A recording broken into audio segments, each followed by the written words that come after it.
एक गांव में एक किसान था जिसे एक बहुत ही बुरी आदत लग चुकी थी और वो आदत थी बेवजह चिंता करने की। वो हर समय किसी न किसी चीज की चिंता करता ही रहता। वो हर समय सोचता रहता कि कहीं मेरे साथ कुछ गलत ना हो जाए, जबकि उसकी जिंदगी में अभी तक सब कुछ ठीक ही चल रहा था। उसके पास एक बड़ा सा खेत था जिसमें अच्छी खासी फसल हो जाती थी। खेती करने के लिए 4 हट्टे कट्टे बैल थे, 2 बैलगाड़ियां थीं, एक अच्छा घर था, एक पत्नी और 2 प्यारे बच्चे थे। लेकिन फिर भी वह किसी न किसी अनहोनी के बारे में सोचकर बेवजह चिंता करता रहता। कभी सोचता कि अगर मेरी फसल में कीड़े लग गई तो क्या होगा, अगर आवारा पशुओं ने फसल को बर्बाद कर दिया तो क्या होगा, अगर सूखा पड़ गया या अधिक बारिश हो गई तो मेरी फसल खराब हो जाएगी।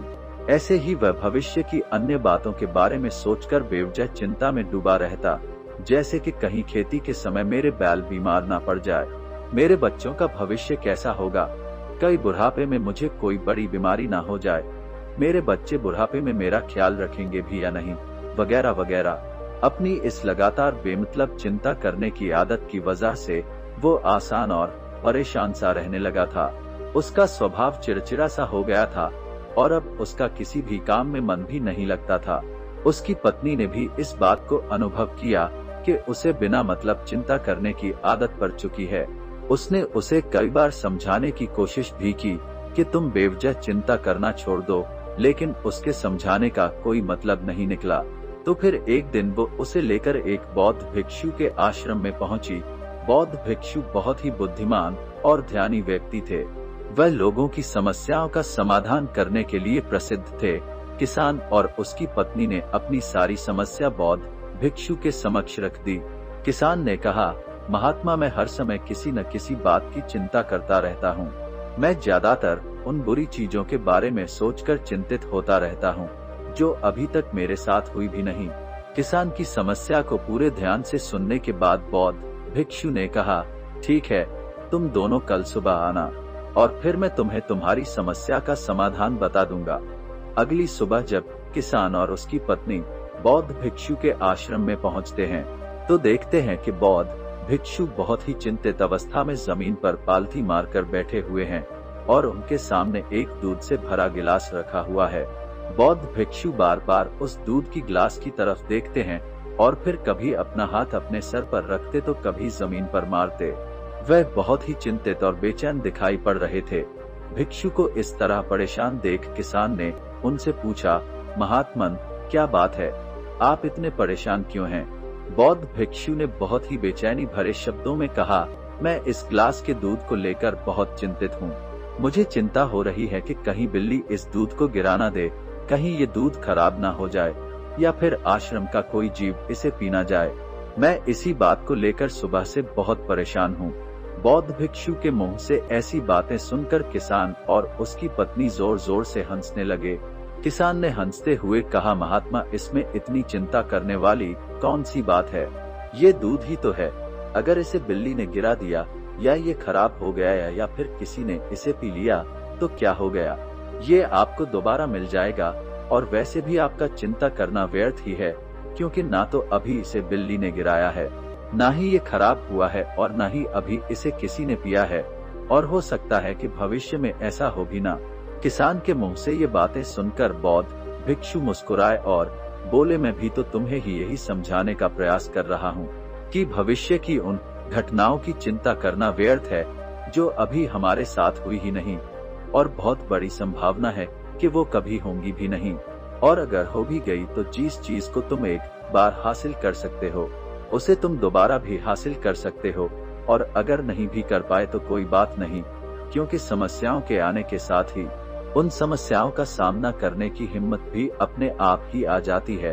बौद्ध भिक्षु की ये बातें सुनने के बाद किसान को लगा जैसे किसी ने उसके गाल पर एक थप्पड़ मारकर उसे नींद से जगा दिया। उसे महसूस हुआ कि वह भी तो यही गलती कर रहा है। वह भी तो भविष्य की उन घटनाओं के बारे में सोचकर चिंतित हो रहा है जो अभी तक घटी ही नहीं और शायद कभी घटेंगी भी नहीं। वह कुछ देर तक खड़ा रह गया और फिर बौद्ध भिक्षु के चरणों में गिर पड़ा और कहने लगा, इतनी आसान भाषा में मुझे मेरी गलती का एहसास करवाने के लिए आपका बहुत बहुत धन्यवाद और मैं आज से पूरा प्रयास करूंगा कि मैं बेवजह चिंता करना बंद कर दूं। दोस्तों, जैन बुद्धिज्म में एक कहावत है, जब तुम चल रहे हो वो केवल चलो, जब तुम खा रहे हो तो केवल खाओ।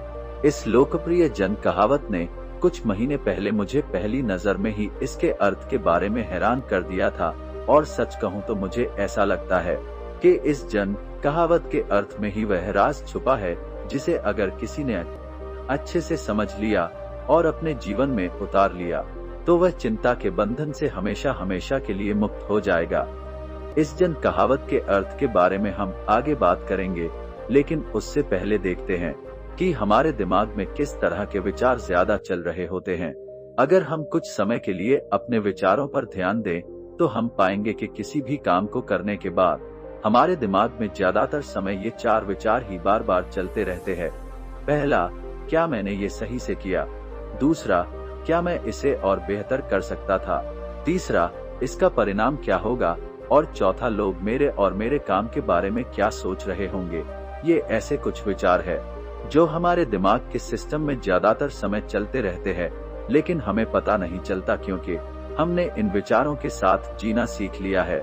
और हमारा दिमाग काम भी ऐसे ही करता है कि अगर हमने इससे किसी काम को कई बार करवा लिया तो फिर ये उसे अपनी आदत बना लेता है और फिर हमारे चाहे बिना भी उस काम को करने का प्रयास करता है।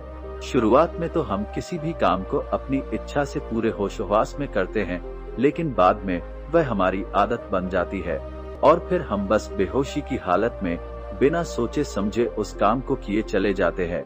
जैसे कि जब हम शुरुआत में कार चलाना सीखते हैं तो हमें हर एक छोटी छोटी चीज का ध्यान देना पड़ता है और हम पूरी सावधानी के साथ कार चला रहे होते हैं, लेकिन जैसे ही कुछ महीने बीत जाते हैं हमारा दिमाग इसे अपनी आदत बना लेता है और फिर हम फोन में बात करते हुए, गाने सुनते हुए या फिर कुछ खाते हुए भी आसानी से कार को चला लेते हैं और हमें इसके बारे में तो ज्यादा सोचना भी नहीं पड़ता।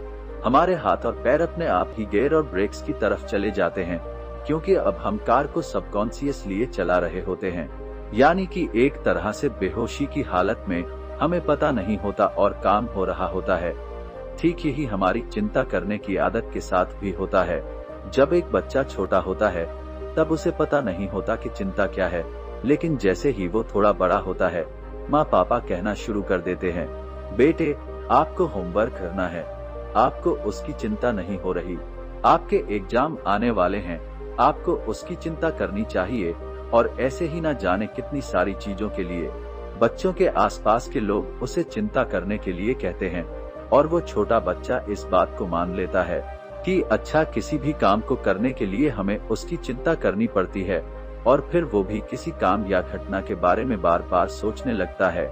शुरुआत में तो वो ये काम जानबूझकर करता है, लेकिन धीरे धीरे उसका मन इसे अपनी आदत बना लेता है और फिर न चाहते हुए भी उसका मन ही विचार के बारे में बार बार सोचता रहता है और फिर वो अपनी पूरी जिंदगी चिंता के इस जाल में फंसकर रह जाता है।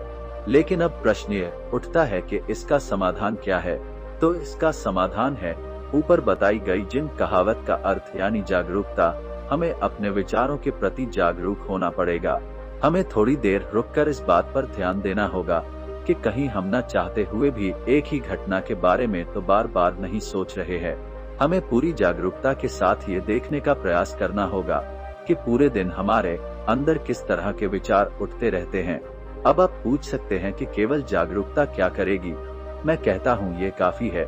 ये मन को शांत करने के लिए पर्याप्त है, मन को अपने स्वभाव का एहसास कराने के लिए पर्याप्त है और जीवन में जागरूकता लाने का सबसे आसान तरीका है ध्यान करना। ध्यान करने के दौरान अपने विचारों पर ध्यान देना और जब आप पूरी जागरूकता के साथ अपने विचारों पर ध्यान देना शुरू कर देंगे तब आप पाएंगे कि आपके मन में चलने वाले गैर जरूरी विचार एक एक करके अपने आप ही गायब होना शुरू हो जाएंगे और फिर आप अनुभव कर पाएंगे एक आनंदित और शांत जीवन। दोस्तों, उम्मीद है कि आपको इस वीडियो से बहुत कुछ सीखने को मिला होगा। तो दोस्तों, कैसी लगी ये कहानी आपको कमेंट सेक्शन में जरूर बताना और अच्छी लगी तो इस चैनल को सब्सक्राइब जरूर करना। तो मिलते हैं किसी नई कहानी में, तब तक के लिए नमो बुद्धाय।